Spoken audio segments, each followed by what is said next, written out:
Xbox President Sarah Bond says in an email that got leaked over to Windows Central that Xbox is full steam ahead on the next generation console.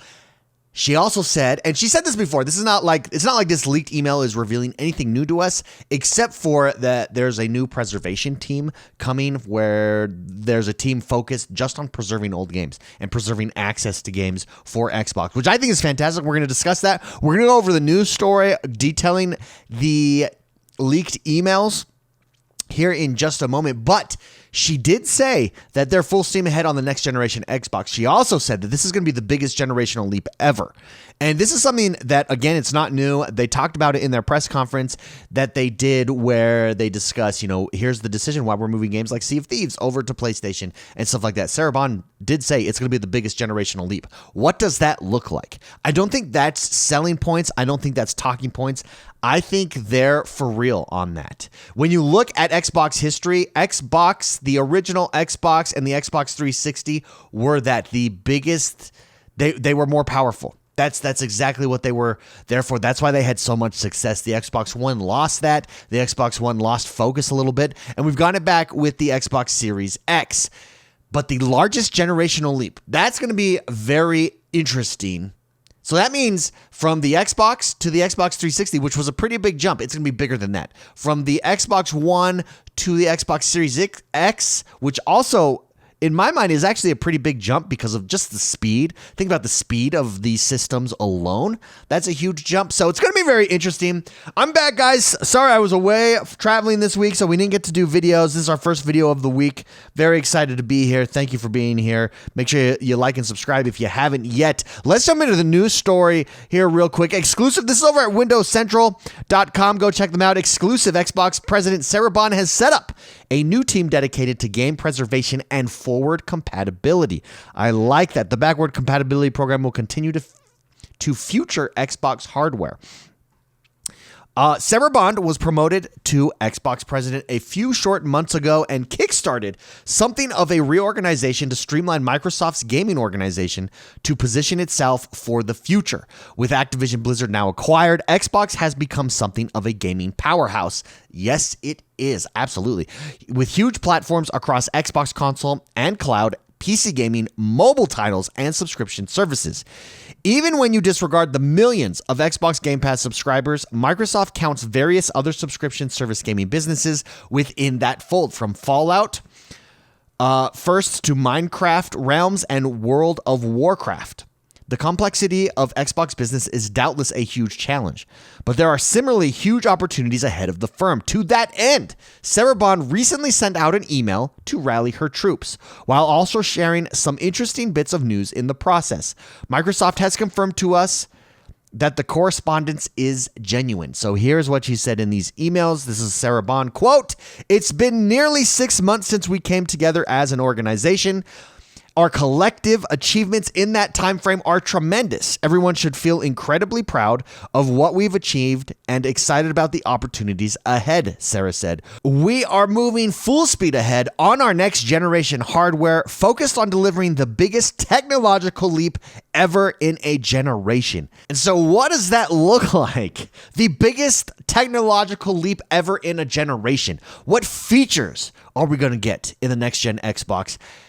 And how is it going to transform gaming? I think first and foremost, we got to start with processing power. I think you don't make that technological leap if you don't have unprecedented processing power. I think we're going to get smoother gameplay, obviously. Higher frame rates. 60 frames per second is going to be the standard. It's going to be the norm. Nothing at 30. I think everything starts and starts at 60, up to 120 possibly. But the minimum is 60. Maybe some more true-to-life graphics. If a biggest technological leap, think about what that means. That's absolutely huge. That means a bigger jump from the Xbox to the Xbox 360. Bigger than that. And that was a pretty big jump.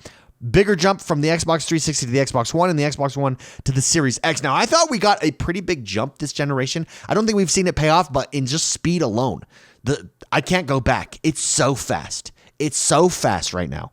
So to say that this is going to be a bigger jump generationally is pretty big. I think unprecedented processing power has to be number one. I think 60 frames per second is the norm. As a result of that, I think we're going to see enhanced graphics, smoother gameplay, etc. because of that processing power. So that's going to be very interesting. I think AI is going to play a big part of this next generation.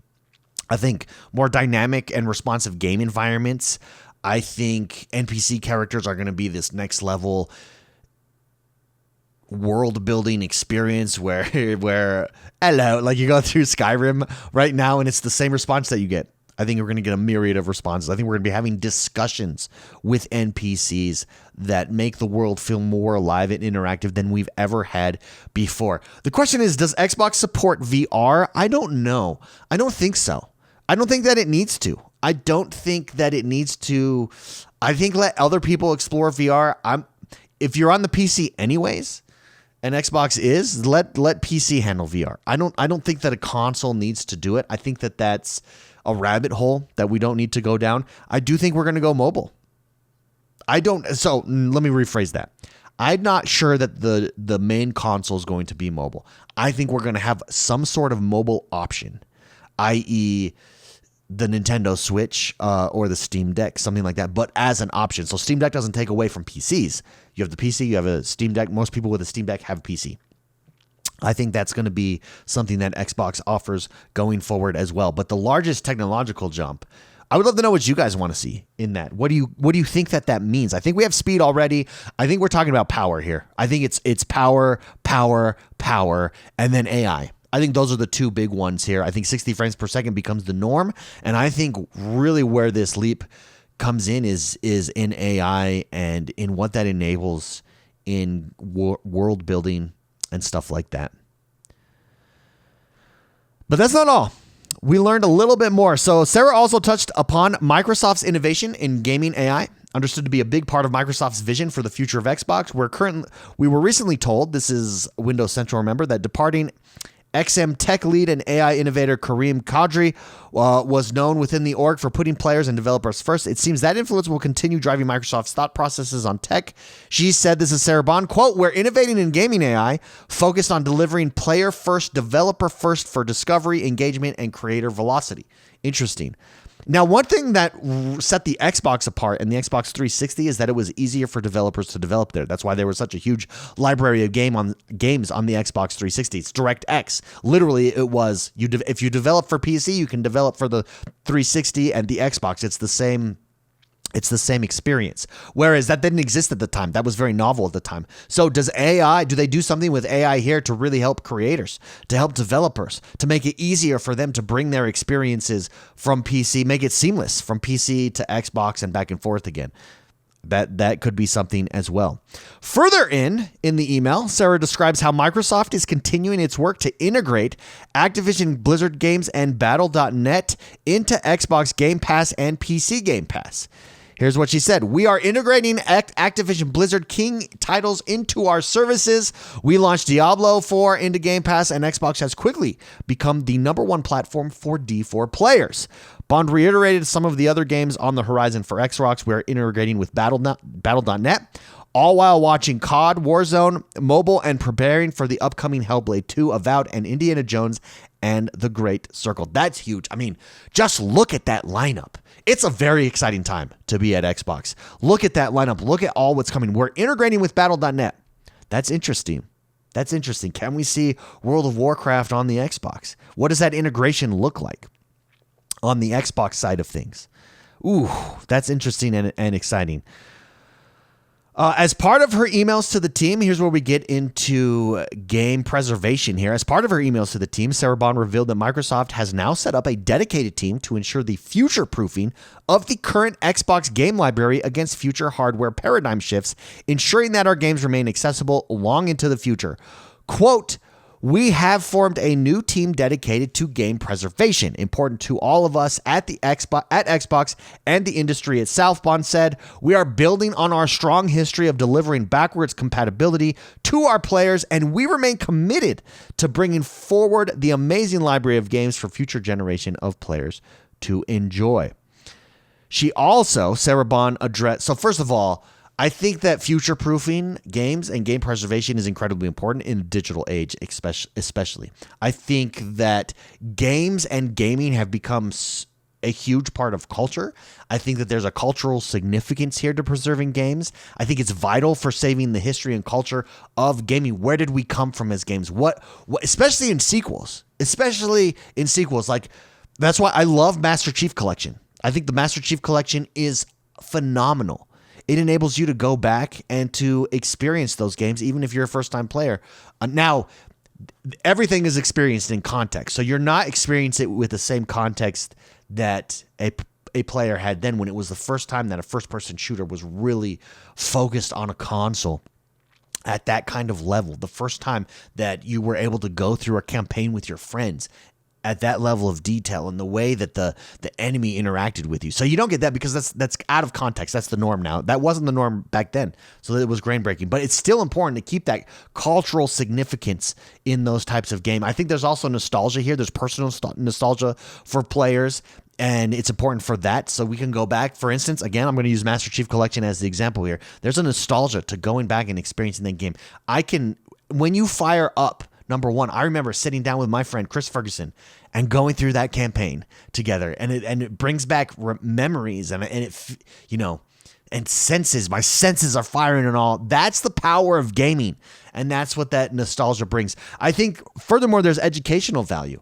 I think it helps game developers. I think it helps us as consumers to understand what games are now classics, to understand what gaming was, what was groundbreaking at the time, how did they figure out and solve for these problems, what made these games special. And so preserving that for us to experience increases the quality of games we get going forward, because there's that educational value.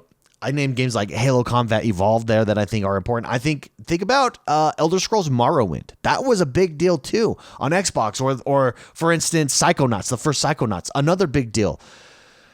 These games were technological leaps. They were narrative breakthroughs. These games were ahead of their time, a lot of the cases. And so I think that preservation for future generations, making sure that they work going forward, no matter what happens, is hugely important. So I love that Xbox is doing that. I think that that's super, super important, and something that makes me like Xbox even more, something that I'm happy with. Sarah Bond's talking a big game here. She's talking a big game, and going through this, you can't help but be excited about the future of Xbox with what's coming. It feels like we're working through we're living through a shift. We're living through this change. The last time there was a huge change like this in gaming, it was Xbox with LAN and Ethernet and mobile gaming and online gaming, and Xbox led the way with Xbox Live, and they were the first console to include an Ethernet port with the Xbox in their console, and this is that again. Xbox, to me, it feels like that Xbox One to Xbox 360 generation. That's what right now it feels like. Xbox feels like they're leading the way in this new shift in gaming, this new technological leap here in gaming that we're speaking out. Let's end and see what else Sarah Bond said here. Sarah Bond addressed the challenges, because I like here. This is interesting to me. There are challenges in gaming that exist at the moment, and this is interesting. Sarah Bond addressed the challenges facing the wider gaming industry as gaming hours are increasingly concentrated around a handful of so-called black hole titles like Fortnite, Roblox, and Call of Duty, where players get increasingly reluctant to try anything new. The console market has also shrunk overall since its peak in 2008, leaving platform holders wondering where the next generation of growth will come from as costs continue to increase. That's something that you don't realize. The console market has shrunk. The PC market has grown. The mobile market has grown. It's largely taken away from that console market. You can see that's why we're living through this shift. What do consoles have to bring to remain relevant? What does Xbox have to do? PlayStation, Nintendo, etc. have to do to remain relevant? Brands can die overnight. Sega no longer exists as a console brand. Nobody's playing on a Sega anymore. No one's playing on an Atari anymore. Brands go. Brands come, they go. Just because you're on top today does not mean you'll be on top tomorrow. Here's what she said in the email. At a time when the gaming industry's growth is flattening, ours continues, Sarah noted, emphasizing Microsoft's ability to diversify and pivot. Microsoft's knack for diversification has helped it leapfrog Apple to retake the world's most valuable company crown. Xbox has now become bigger than Windows itself, a fact that might have seemed impossible 10 years ago. Huge challenges remain. But like I said, this is just Gordon speaking. Similarly, huge opportunities are presenting themselves too. I 1000% agree with that. We just talked about that. Very exciting. It's interesting that the gaming industry's growth is flattening. This is something that Phil Spencer talked about. This is something that PlayStation, the CEO of PlayStation, talked about as well. Yet theirs continues. And it's going to be interesting to see where we go. This large technological leap, what does it look like? This preservation to games I absolutely love, but the large technological leap from one generation to the next, the biggest leap. What does that look like? Does that get people into console gaming? Does that grow console gaming again? I don't think it's any one thing. I think it's going to be that combined with a service like Game Pass. I think that's why I'm super excited about Game Pass. I think Game Pass does things for the industry that we're so new here. It's so new that we don't even fully understand yet. So it's going to be very exciting. I would love to know what you guys think. What do you guys think of all of this? What do you think of the technological advances? What do you think of the game preservation and the new team? What do you think about this last statement right here by Sarah Bond? At a time when the gaming industry's growth is flattening, ours continues, she said. Interesting. Let me know in the comments below. Hit that like button. My name is X1 the Gamer. We drop videos like this all the time right here on this channel. Like, subscribe, share with your friends, and I'll see you guys next time.